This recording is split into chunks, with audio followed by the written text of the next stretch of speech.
Mr. Abongile Dumako is in studio with me. He's going to talk about the Constitutional Court ruling on the matter between the Public Protector Busisiwe Mkhwebane as well as the South African Reserve Bank. Abongile, look, some of the reaction you've been getting. Firstly, let's start with the lady in question here. Public Protector, when this judgment was being read out, no doubt you've been scanning the room and looking at her. What was her demeanor like?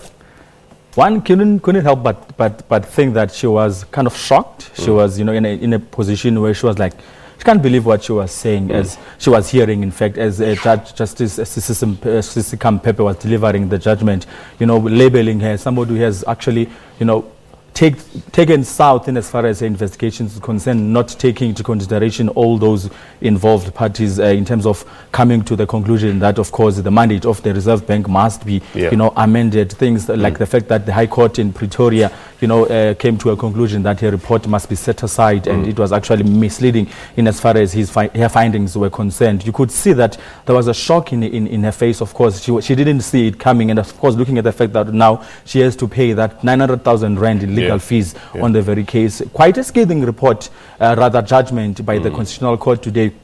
Of course, she has been sort of reliably, relying on the court to give a way forward. Now it seems that, they've actually taken a judgment that actually puts her in a disadvantaged area. Of course, Justice Sisi Mkhwebane going on to say that she kind of feels for Busisiwe Mkhwebane in this instance, because 900,000 rand is not a child's play. She has to fork that money now on the basis of the fact that she actually didn't go the proper way, saying that she actually lied. There was falsehood under oath in as far as her findings and the report is concerned. She seemingly emphatically denied that there was any falsehoods, but we've been using this word scathing in terms of the findings. Is it justified to use that word? Because when you hear some things like acted in bad faith, upholding that the High Court ruling that she acted in bad faith, the entire model of the investigation was flawed. Just break out some of the main points that came out of this judgment. Like you rightfully are pointing out, Blaine, of course, they're saying that the judgment was flawed. She didn't follow proper procedures. The investigation. The investigation. She didn't make those necessary consultations with all the involved parties. She was quick to come to the conclusion. And of course, the fact that now they found out that there was falsehood under oath here. She's now saying that, Justice Sisi Mkhwebane, she now says that she needs to really go back to the drawing board, especially moving forward, to actually make it a point that when she does these investigations, she does follow the proper procedure. So there's quite a lot of things that were not done right from the onset. The Constitutional Court has found that that was the case. We had a gentleman by the name of Thabo Mtsweni from an organization called Hands Off the Public Protector at the Constitutional Court today. Any interested parties part of this? Any reaction from them? Frankly, we didn't see, some organizations making their way to the court, but we've seen representatives from both the Reserve Bank. We've seen representatives from both, as well as the Public Protector's Office. We tried to reach out to the Reserve Bank guys.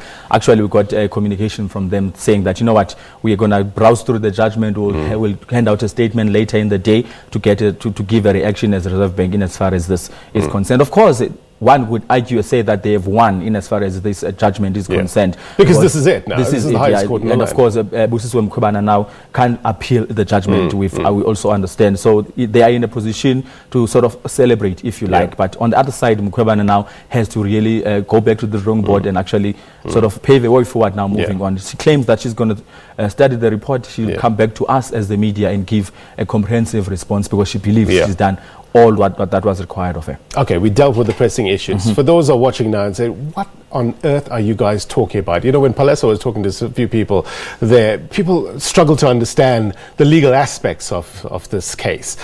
Take us back. Give us some background with regards to the Absa Bank Corp case and this investigation. And she did appeal, tried to appeal to the High Court. She tried to appeal to the Supreme Court appeal. No joy there. She eventually got some joy at the Constitutional Court. But just give us some history, the background to this case. Basically, my understanding is that during apartheid, we understand that there was this deal, if you like, between Bankrop and, of course, the South African Reserve Bank, which, when she was doing her investigations, she came to a conclusion that there was corrupt activity that was taking place there. Yeah. But now this is where, you know, the Reserve Bank came to the fore, which was last year after the report was the preliminary report was published, saying that no, this is not how it was actually done. We understand that ABSA was also involved in the investigations. Yeah. Now we are at the point where now after having been through all the levels, if you like, of the courts, the Constitutional Court, Supreme Court of Appeal, and the High Court in Pretoria, now having come to this Constitutional Court today, Busisiwe Mkhwebane believes. She believed then, one can say, that what transpired between Bankrop and, of course, ABSA and, of course, the Reserve Bank of the country, the mandate of the Reserve Bank needed to be amended, something that everybody was held aback by. And then, of course, the Reserve Bank took it to the High Court in Pretoria, and then a judgment was actually handed down to say that, you know what, let's put aside this report. There's a lot of, loopholes on this report. It's not complete, it's flawed, and things like those, which subsequently was proven this morning by the Constitutional Court, leading to Busisiwe Mkhwebane now having to pay 900,000 rand in legal fees. So it's been quite a long, journey building up to here. If you look at the fact that even last year the judgment had to be had to be sort of reserved in as far as the ConCourt is concerned. Now they came today to say, you know what, this is just not on. Yeah. Has ABSA reacted in any way? ABSA says they're not going to say a word. They are not involved, they claim. They're saying that, from the onset, they knew that this would come to this point, so they don't see a need for them to make comment as yet in as far as this is concerned. We'll try and push ABSA, because I'm sure now one is just going to have to get reactions up from across the board as to basically where does this put Busisiwe Mkhwebane integrity, where is it standing now? People are they going to be able to trust here, as you're saying that Palisa was speaking to locals, there's quite a lot of complications in as far as this is concerned, but we wait and see if ABSA will eventually come to the fore and give us some reaction. You have done extremely well, my friend, in order to break this down and helping us understand all the legalese behind this matter. Appreciate your time. Abongile Dumako was covering this case at the Constitutional Court. Very, very important indeed. We're going to take a quick break. We'll get you more news next.